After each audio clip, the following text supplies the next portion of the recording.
Hi, this is Pete Thompson. Today we're going to talk a little bit about noise exposure and hearing protection. We're going to talk about a couple things in this. We're going to talk about the effect of noise on hearing. We're going to talk about different types of hearing protection. We'll talk about audiometric testing, how that works, and talk a little bit about noise measuring. Once the nerves of the inner ear are destroyed or damaged from exposure to excessive noise, the damage is permanent. It doesn't matter where we're exposed to excessive loud noise. It can occur at work, at home, or at play. Power tools, recreational equipment, musical bands, or headphones can all generate excessive noise.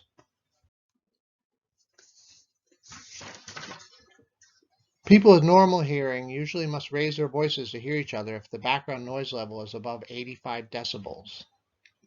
And that's the measure of sound, how loud something is.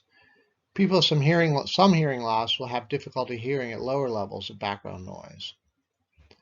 An example of something that's over 140 decibels would be gunshots.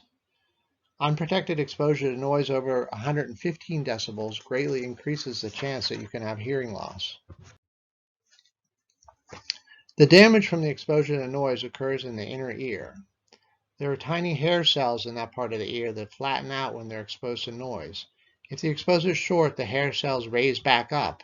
If the exposure is too long or extremely loud, the hair cells don't recover and hearing ability is reduced. When the hair cells are damaged completely, you can become completely deaf.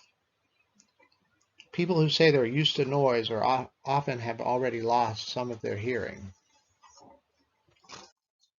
This is a kind of a gross picture about showing the effect of noise in the inner ear. And you'll see on the left-hand side is an example of irregular hair cells in your ear. And on the right-hand side is an example of the ones that are damaged.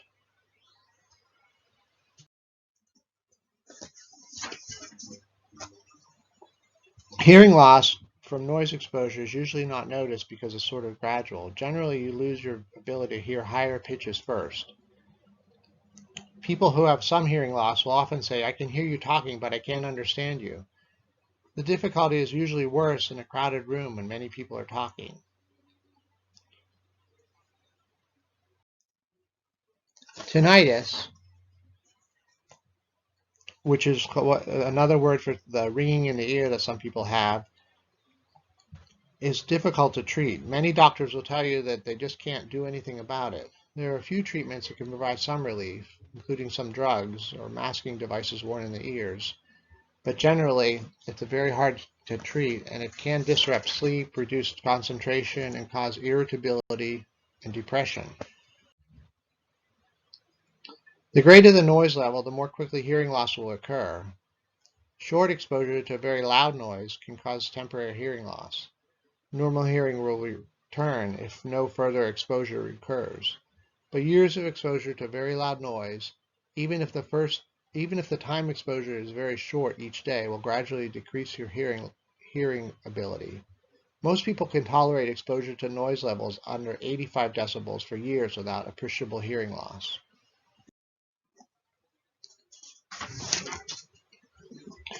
What's too much noise exposure? It depends, but generally over 115 decibels for even 5 minutes is a very high level and can give you hearing loss or permanent hearing loss. Impact noises, like a gunshot we talked about before, can cause damage immediately. These are the OSHA acceptable levels for hearing protection. And basically what this tells you is that at 85 decibels, you can be exposed all day long and you won't have any negative effect to your hearing loss. If you're exposed to a higher level, for example, 90 decibels, you can be exposed for 4 hours in a day and still not have any damage to your ear.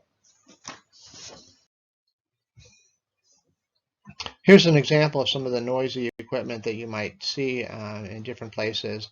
And you'll see a front end loader, noise level is between 90 and 95 decibels. Tractors between 95 and 105. So that sort of gives you an idea of what the decibel level is. One thing that's, I know, not in this written program is that you can use an iPhone or probably a Samsung phone, and there are a lot of apps now that will show you what the decibel level is, and generally those are pretty close to the actual level. So that's just something to be aware of. As we talked about, if you listen to the respirator protection program, we use controls. So basically what we want to do is limit the amount of exposure we have, and we put controls into place as much as we can to lower the sound. And some of the things that we do is we have a area where you're enclosed, where you're in a control room, so you're away from the noisier area. We can put enclosures around a noisy piece of equipment to limit the amount of exposure, and also replacement of older equipment, which is many times a way to get quieter equipment. A good example is generators, or not generators, compressors. An older compressor will be very loud. Some of the newer compressors, you can't even hear them run. There's basically two types of hearing protection. There's ear muffs and ear plugs, and they're basically pretty much the same as far as how much protection they provide you. Talk a little bit about each of those, but the one thing is make sure you use the ear muffs or the ear plugs. Something like stuffing cotton balls or rags in your ears doesn't really work, and obviously can cause other problems if you're sticking things in your ears. Earplugs, generally there's a bunch of different kinds. They're generally made of foam or something soft that can go into your ear. Some of them are disposable. Some are reusable. They're generally lightweight, and there's not really any maintenance to do. If it gets dirty or gets damaged, you just throw it away. Some people may find them uncomfortable to wear just because you're putting in your ear, but they generally don't cause any kind of infection or irritation to your ear. There are also custom molded earplugs available.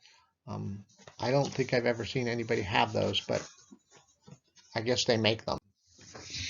To put the earplug in, basically you roll it up. This is a good example. You roll it up till it's real small, and you put it into your ear. And the way this guy's doing, where he uses his other hand to pull his ear back and then put it in, is the best way to do it, because then you get your ear sort of stretched out to put that in. And when you have it in there, you'll see that on the left-hand side, that's an example of where it's not really in quite right. And on the right-hand side is an example where it's in a little bit better. I think that one's in a little bit too far, but basically you want to get it in there. And you should be able to tell once you get it in that the noise outside will go down pretty significantly once it's in there. Ear muffs obviously cover your ear completely. There are some that have replaceable parts, but generally, like the one that's the example here, but generally, that's another type of hearing protection. We'll talk about sometimes you actually need to use more than one type, and they generally last longer. They're not really disposable like earplugs are. There are also earmuffs that can attach to a hard hat or have other things on them. There's one example there that has some safety glasses attached to it, but generally the hard hat ones are also available. If you do wear glasses or safety glasses, which obviously we're wearing, there can be a problem with ear muffs and glasses because they don't seal properly on your ear. And so in the picture you'll see there that those aren't really sealing properly because of this guy's glasses. They can also be obviously hot when it's on a hot day. On any kind of hearing protection, on the ear muffs or on the box for the earplugs, you'll see the noise reduction rating. And generally what they say is that the higher that number is, the more protection you have. Some people say basically the idea is that if you're exposed to ambient noise of say 99 decibels, that then you can subtract that number, that 29, and then your actual exposure would be 99 minus 29 or 70.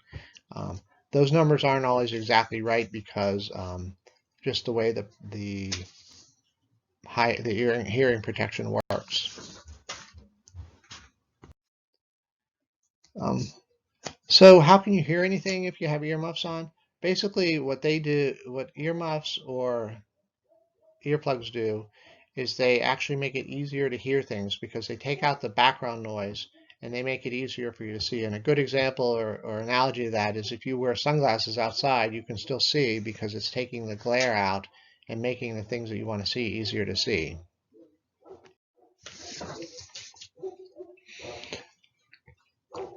This is the way that you don't wear hearing protection. Obviously, they don't work that well. You need to make sure that you're wearing them whenever you're in a noisy area.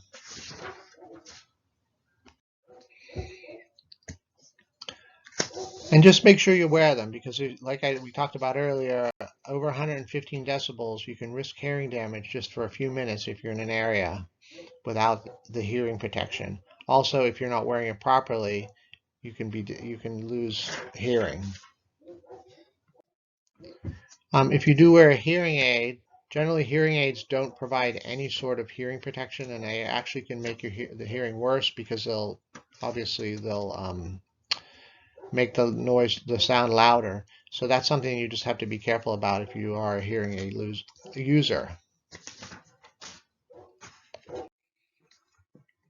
Similarly, things like portable radios, iPods, any kind of earplugs or music things are going to provide no protection from any kind of noise outside and actually can give you a hearing loss if you're listening to the noise that's too loud.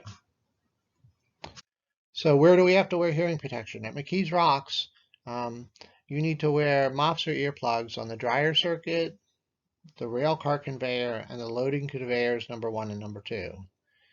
And then on the other areas you see there, you need to wear ear muffs and earplugs. So it's basically higher level of ear protection because you can add the protection factors to those together. And that would be at the bagger, at the Sweco screener, the roll crusher, the power screener, the Hummer screener, the lab jaw, and the jaw and cone system. At Newcastle, you need to wear muffs or earplugs on when you're working on or around System 1, System 2, the primary circuit, or the briquetter. And at the Shenley plant, you need to wear muffs or earplugs when you're working around the blower on the dryer circuit. Let me talk a little bit about some of the testing that you do. Audiometric testing is the same thing as a hearing testing.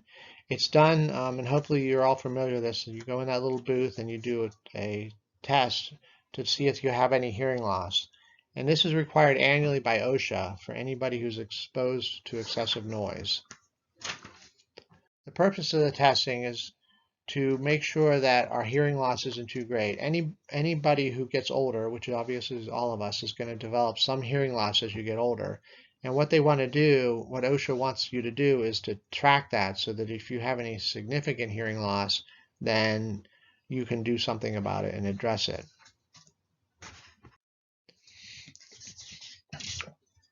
And also, the other purpose of the hearing testing is to make sure that the hearing protection we're wearing is adequate, and just to see if you have any medical conditions that may cause you to have worse hearing. The way hearing testing, audiometric testing works is when you're first hired, you get a baseline test, and then that testing is repeated every year to see how your hearing has changed. If there is a hearing loss, then you'll be referred to a doctor or audiologist, and we'll get information that happened.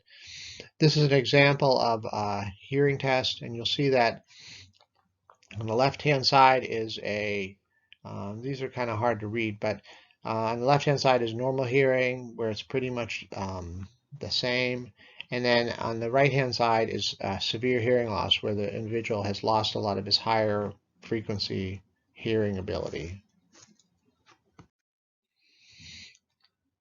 We keep these records of any hearing tests that you've had done, or any medical tests for that matter, and we keep those, and you have a right to see those under OSHA regulations.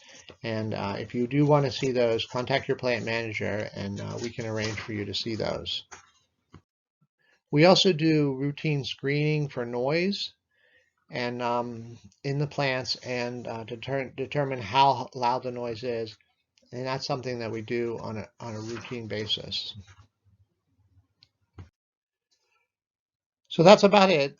Just remember that the hearing protection is again designed to protect you and provided to protect you from hearing loss, and that hearing loss can be permanent. There's nothing you can do once your hearing gets worse. It's a permanent condition. So make sure you wear the hearing protection. Make sure you wear it properly. And if you have any questions about how to wear it, ask your supervisor, ask an experienced employee, or if you have any questions about this information, feel free to reach out to me, Pete Thompson. Thanks a lot.